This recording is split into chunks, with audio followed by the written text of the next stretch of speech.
Hi everybody, Christmas cake this week. So here's the ingredients for Christmas cake, rather a lot I know. 9 ounce sultanas, 4 ounce of currants, 14 ounce raisins, 6 ounce cherries, 3 ounce of mixed peel, zest and juice of a lemon and orange, and 4 fluid ounce of sherry. So that's actually what I've got in here. Well, actually I've doubled the quantities because I want to make more Christmas cakes, but so that's what's happened in there. There's been sherry on, and that has actually been soaking for 2 days, so it doesn't matter if you can't do it the first night, so it doesn't make any difference.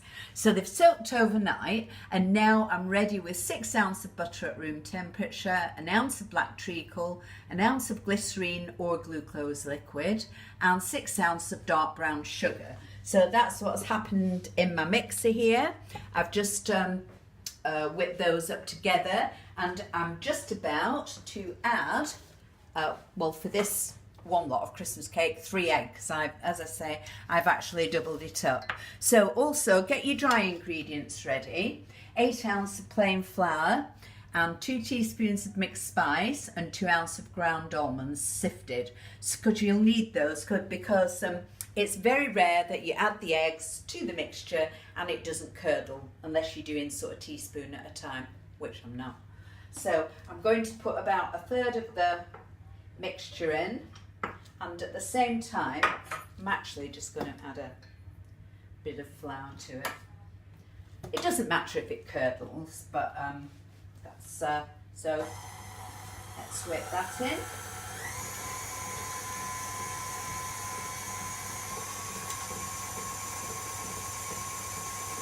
Curdling just means it splits a little bit, but it doesn't make the cake taste horrible or anything. It just sometimes makes the top crack, but it won't matter because when we decorate them, we'll be flipping them over. So a bit more. It hasn't curdled yet. So another 1/3. I'll add more flour to that.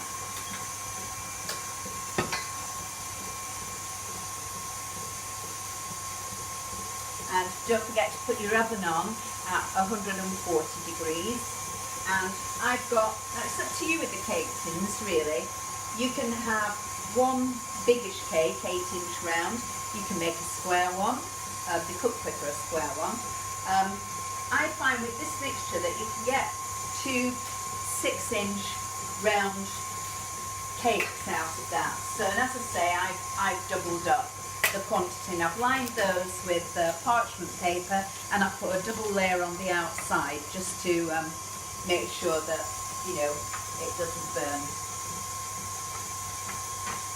Because I don't like really big Christmas cakes. They take too long to bake, and I never have any Christmas cake left over because they're just big enough.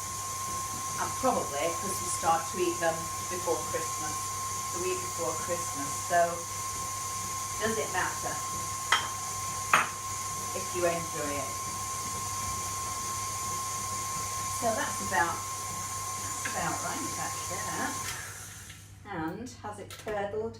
Yeah, just a little bit, but you know, no.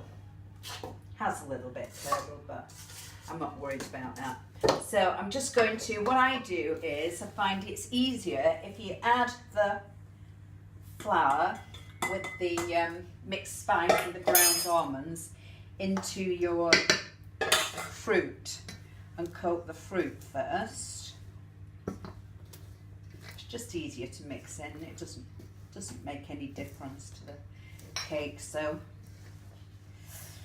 don't be put off because I am doing industrial quantities here because I'm, like I say, I'm making a few cakes because they're quite nice to give as presents actually when you've done a little something to them and wrap them up. So I'm just going to add that.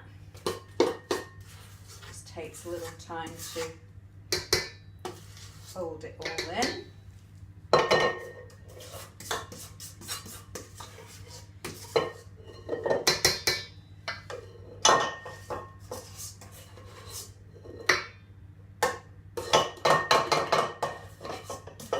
Once again, like the pudding, I know you can buy them, but these taste really good.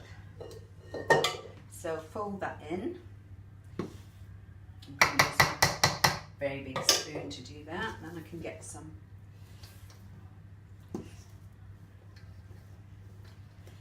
Whoops, she said as she slopped it on the floor. Soon starts to come together. So as I say, if you're just making one cake, it'll be that much easier. I just pull my fluffy sleeve up.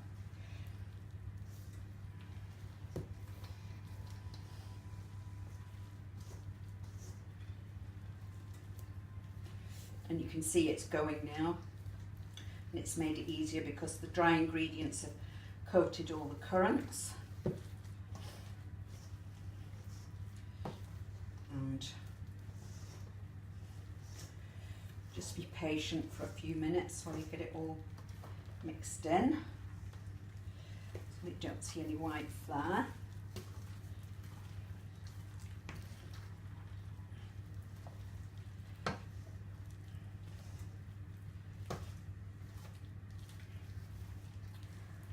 Right, it's about done.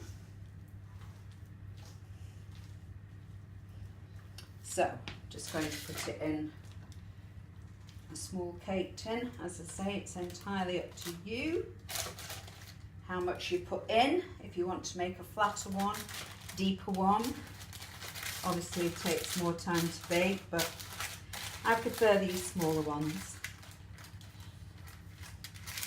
because it's not a cheap cake to make, so you don't really want any left over.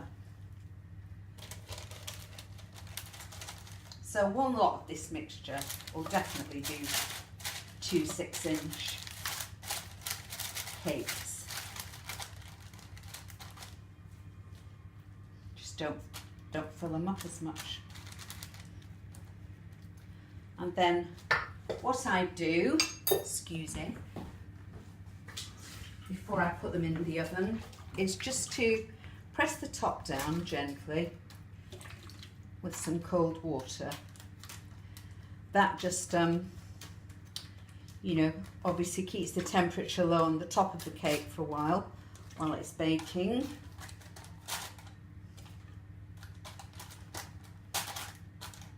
And I have put up here 140 degrees, bake 2 hours. Obviously that depends if you're doing a big cake, 2 hours, might take a little bit more. Just get your skewer and keep having a look. Don't look for an hour or so because they certainly won't be ready then. And then you can just test them. But every oven's different and I have had them take much less than 2 hours. So just pop those in. Put brown paper around the outside. I've even put newspaper around. So they'll stay in there and I won't even look for an hour and a half, an hour and 3/4. Then I'll just prod the top. And if you find that the top is getting a little bit too dark, just cut a circle of paper and just pop it on the top. So I'll see you in a couple of minutes. Don't attempt to take them out of the tin until they're cold because they need to set. So I'm going to take the paper off. And you can see they're nice and evenly baked. They will feel a bit hard because Christmas cakes have to, you know, have a little sleep for a couple of weeks, 2 to 3 weeks. So what I'm going to do now is I've turned them upside down to get a flat surface, and I'm just going to give them a good spiking with a skewer.